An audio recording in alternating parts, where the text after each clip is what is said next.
High, good morning everyone. LM Bihanga পরিবারে আপনাদের সবাইকে স্বাগত জানাই। কেমন আছেন আপনারা সবাই? আজকে চলে এলাম আমি আরেকটা নতুন ভিডিও নিয়ে।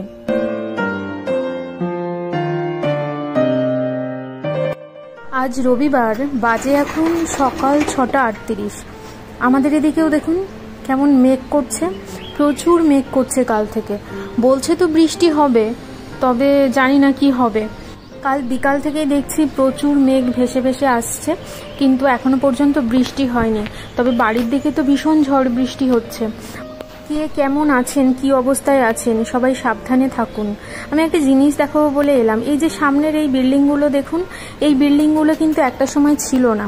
আমি যখন এসেছিলাম তখন এই পাশের এই দুটো বিল্ডিং আর একদম সামনের যে বিল্ডিংটা, ওই বিল্ডিংগুলো কিন্তু ছিল না। আস্তে আস্তে চারপাশে কেমন বিল্ডিং গজিয়ে যাচ্ছে আর সবুজ কমে যাচ্ছে।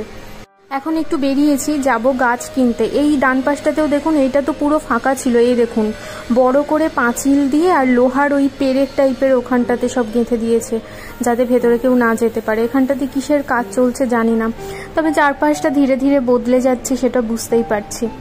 সকাল সকাল একটু বেরিয়েছি গাছ কিনবো। অনেক দিন কোনো গাছ কেনা হয়নি, তো সেই জন্য নার্সারিতে যাচ্ছি। এখানে প্রচুর নার্সারি আছে, তো দেখবো যেটাতে যা পছন্দ হয় সেইভাবে নিয়ে আসবো। কি গাছ কিনবো সেইভাবে কিছু ঠিক করে যাচ্ছি না, যেটা পছন্দ হবে বা ওখানে গিয়ে যেটা মনে হবে সেটাই নেব।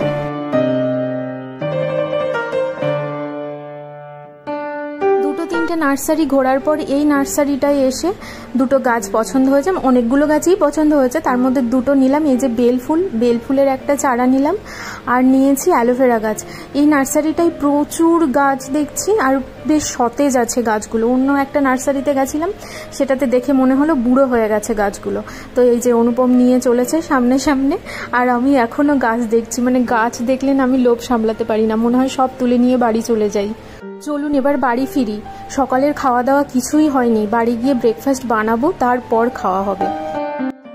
চলে এসেছি বাড়িতে। কি খাবো করে ফ্রিজে একটা পনিরের প্যাকেট অনেক দিন ধরে পড়ে আছে, আর ব্রেড আছে যেটার ডেট ওভার হয়ে যাবে 1-2 দিনের মধ্যে। তো সেই কারণে ভাবলাম একটু পনির স্যান্ডউইচ বানিয়ে নিই। তো আমি এখানে 200 গ্রাম পনির নিয়ে নিয়েছি, সেটাকে এরকম কাঁটা চামচ দিয়ে ঝুড়ো করে নিচ্ছি। আপনারা চাইলে কিউব করেও কেটে নিতে পারেন, আমার এটাতেই সুবিধা হয়।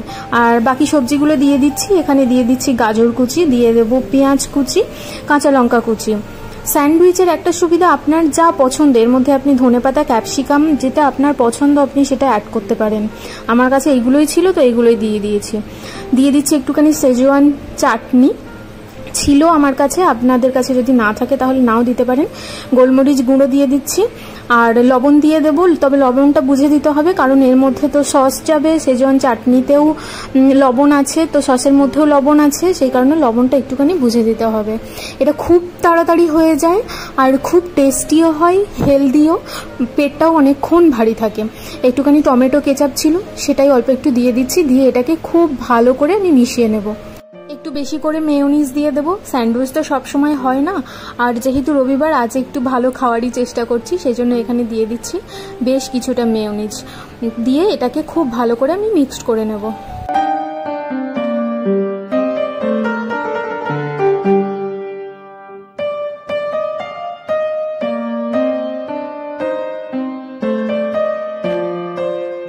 আমি এখানে খুব ভালো করে মিশিয়ে নিয়ে সমস্তটা একেবারে রেডি করে নিয়েছি। আপনাদের বাড়িতে যদি কেউ সবজি না খেতে চায়, বিশেষ করে বাচ্চারা, তাহলে এভাবে একবার দিয়ে দেখতে পারেন, কারণ এটা তো স্যান্ডউইচ বলে দিয়ে দেবেন, এর মধ্যে কি আছে অত বুঝতেও পারবে না, পনিরের টেস্টটাও পাবে, সেই কারণে সবজি আছে সেটাও বাচ্চারা অতটা বুঝতে পারবে না। তো আমি এখানে স্লাইস ব্রেডগুলো নিয়ে নিয়েছি, তার উপরে অনেকটা পরিমাণে বেশ মোটা করে সমস্তটা এখানে দিয়ে দিচ্ছি স্টাফিংটা।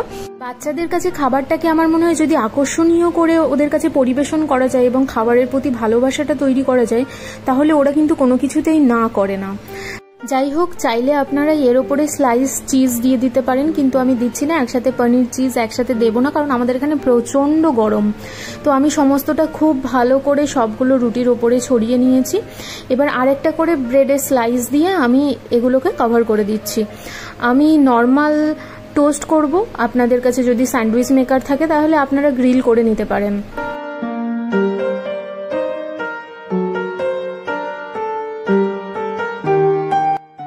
উপরের দিকের পিঠটাতে আমি হালকা করে বাটার ব্রাশ করে দিচ্ছি, যখন উল্টে দেবো তখন অন্য পিঠটাতেও আমি বাটার ব্রাশ করে দিয়ে দু পিঠ খুব ভালোভাবে আমি ভেজে নেব তাওয়াতে।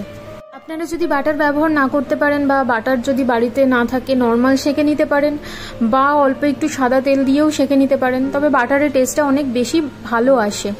আমি এখানে দিয়ে দিচ্ছি, তাওয়াতে বেশিক্ষণ ভাজবো না, যেহেতু বাটার দেওয়া আছে সেহেতু পুড়ে যাবে, সেই কারণে আমি এক পিঠ দিয়ে দিলাম এখানে। এবার উপরের দিকে যে পিঠটা আছে সেই পিঠেও আমি বাটার ব্রাশ করে দেবো, দিয়ে আমি এটাকে খুব ভালো করে উল্টে পাল্টে ভেজে নেব। ওদিকের পিঠটা ভাজা হয়ে গেছে, তো ওই কারণে আমি এই পিঠে একটু বাটার ব্রাশ করে দিচ্ছি, দিয়ে এবার সবগুলোকে উল্টে দেবো, দিয়ে এই পিঠটাও ভেজে নেব, দিয়ে সবগুলো তুলে নেব। সবগুলো দেখুন কি সুন্দর ভাজা হয়ে গেছে, দু পিঠ একদম লাল লাল করে ভেজে নিয়েছি। এবার আমি তুলে নিচ্ছি, আমি টমেটো সসের সাথে এটাকে পরিবেশন করব। তো চলুন আমিও খাওয়া দাওয়া করি, ভীষণ খিদে পেয়েছে। আর আজকের ভিডিওটাও তাহলে এখানেই শেষ করছি। আপনারা সবাই ভালো থাকবেন, সুস্থ থাকবেন, সাবধানে থাকবেন। দেখা হচ্ছে পরের আরেকটা ভিডিওতে। সবাই ভালো থাকুন, সুস্থ থাকুন।